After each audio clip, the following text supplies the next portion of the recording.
डोटासरा जी के बयान, मैं तो पहले से ही कहता रहा हूँ कि वो बोलते पहले हैं, सोचते बाद में हैं।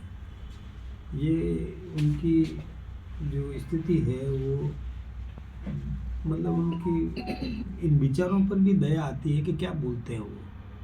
अब आजकल उनकी शब्दावली इतनी बिगड़ गई है, जैसे बेईमान असंसदीय शब्द है। वो विधायक हैं और मैं सोचता हूँ कि 4 बार के विधायक हैं। विधायक रहते हुए भी ये नहीं समझ पाए कि शब्द कौन सा उपयोग में लेना चाहिए। बेईमान नहीं कह सकते। किसी भी व्यक्ति को बेईमान कहना असंसदीय माना जाता है। शब्द चयन चुनना मतलब ठीक होता है, सही शब्द चयन चुने, नहीं तो उनकी गिरावट आएगी, राजनीतिक गिरावट के संकेत हैं ये। कभी भी ऐसा नहीं करना। जब वो एक तरफ, दूसरा जब वन नेशन वन इलेक्शन की बात सोची जा रही है, इसका वो विरोध कर रहे हैं। क्यों कर रहे हैं? वो इसलिए कर रहे हैं कि उनके वोटर्स, कोई राजस्थान में भी मतदाता बना हुआ है और वही व्यक्ति बिहार में भी मतदाता बना हुआ है। तो अलग अलग समय में चुनाव होंगे तो वो वोट यहाँ भी दे देगा और वहाँ भी दे देगा। अब हम जब कह रहे हैं कि वन नेशन वन इलेक्शन, तो इसका मतलब है कि एक बार में चुनावी प्रक्रिया पूरी हो जाए, उसके बाद 4 साल तक सारी शक्तियाँ, राजनेता भी और अधिकारी भी मिल करके विकास का काम करें। जो सरकार की योजना है उनको क्रियान्वित करने में अपनी भूमिका निभाए। नहीं तो हमेशा चुनाव होते रहते हैं। आज बिहार में चुनाव हो रहे हैं तो सारी मशीनरी वहाँ लग गई, नेता भी वहाँ लग गए, पेन डाउन काम हो जाता है। ऐसे ही दूसरे स्टेट में चुनाव होता है तो सारी मशीनरी वहाँ लग जाती है, तो वहाँ फिर पेन डाउन हो जाता है। मतलब घोषणाएं नहीं हो सकती, आचार संहिता लग जाता है, काम नहीं हो सकता। इसलिए हमारे नेतृत्व ने तय किया कि एक बार चुनावी प्रक्रिया पूरी हो जाए, उसके बाद सब मिलकर के विकास में लगे। अभी इनको क्यों ऐतराज है, ये समझ में नहीं आया। जहाँ तक पंचायतों की बात करते हैं कि पंचायतों का परिसीमन तो किसके आधार पर होता है? कोई राजनीतिक दलों के आधार पर थोड़ी होता है परिसीमन। उन्होंने कभी किए होंगे, वो आदतें हमारी नहीं है। पंचायतों का परिसीमन निर्वाचन आयोग करता है, राज्य के निर्वाचन आयोग को करना है, वही करता है।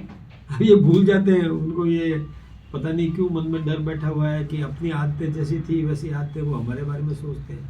हम ऐसा नहीं करते, हम राजनीतिक हस्तक्षेप नहीं करते। चुनाव एक निष्पक्ष संस्था होती है, वही कराएगी, वो एक स्वतंत्र संस्था है। आयुक्त की घोषणा हो जाती है, नाम भेजे जाते हैं, उनमें से एक को नियुक्त होता है, उसके बाद में वही निर्णय करते हैं, उनकी एक टीम निर्णय करती है। लेकिन वो आरोप लगा रहे हैं जिला परिषद जिले की परिधि में अंदर ही होगी। पंचायत समिति के काम पंचायत समिति की सीमाओं के अंतर्गत ही वार्ड्स के परिसीमन होने हैं। पता नहीं उनको क्यों भय बैठा हुआ है। हार का भय पहले से सता रहा है, ये खींच है। पहले से ही ऐसा कह दो ताकि बाद में हारने के बाद में ठीकरा फोड़ा जा सके। हमेशा उनकी आदत रही है, कैसे यानी जीतते हैं वहाँ अपनी ताल ठोकते हैं, या हार जाते हैं वहाँ पर कभी ईवीएम पर ठीकरा फोड़ते हैं, हार जाते हैं। ये ठीक बात नहीं है। स्पोर्ट्समैन स्पिरिट होना चाहिए। काम करो, मेहनत करो, जीतो बधाई, हारो तो अपनी समीक्षा करो कि क्यों हारे। लेकिन उनके पास में न तो कार्यकर्ता है, न उनमें अनुशासन है, सारी व्यवस्थाएं उनकी बिगड़ी हुई है। देखिए, हमारे यहाँ पर अनुशासन है पार्टी में, और किसी भी व्यक्ति को जो दायित्व मिल जाता है तो फिर वो हमारा उसके अंतर्गत रह करके हमको अनुशासन की पालना करनी है। हमारे प्रधानमंत्री जी ने जो बॉस शब्द प्रयोग किया, तो अध्यक्ष अध्यक्ष होता है, तो अध्यक्ष को बॉस कहा तो ठीक बात है। प्रधानमंत्री जी ने अपने आप को एक कार्यकर्ता बताया। प्रधानमंत्री जी भी कार्यकर्ता है, हम सब भी कार्यकर्ता है, और जो बॉस बने वो भी कार्यकर्ता ही है। लेकिन पद जिनको दिया गया अध्यक्ष का, तो अध्यक्षीय व्यवस्था हमारे यहाँ संगठन के अंदर है, वो डिसिप्लिन है, वो बहुत आदर्श व्यवहार है उनका। प्रधानमंत्री जी का ये आदर्श है, बड़प्पन है कि अपने छोटे भाई को भी जो दायित्व बड़ा दे दिया तो व्यवस्थाओं का पालन करने के लिए वो अपने आप को भी कटिबद्ध मानते हैं। ये अच्छी बात है ये तो। और दूसरी बात यह है कि अब नई पीढ़ी तैयार हो रही है, नई पीढ़ी को तैयार करना, ये भी एक अच्छी बात है।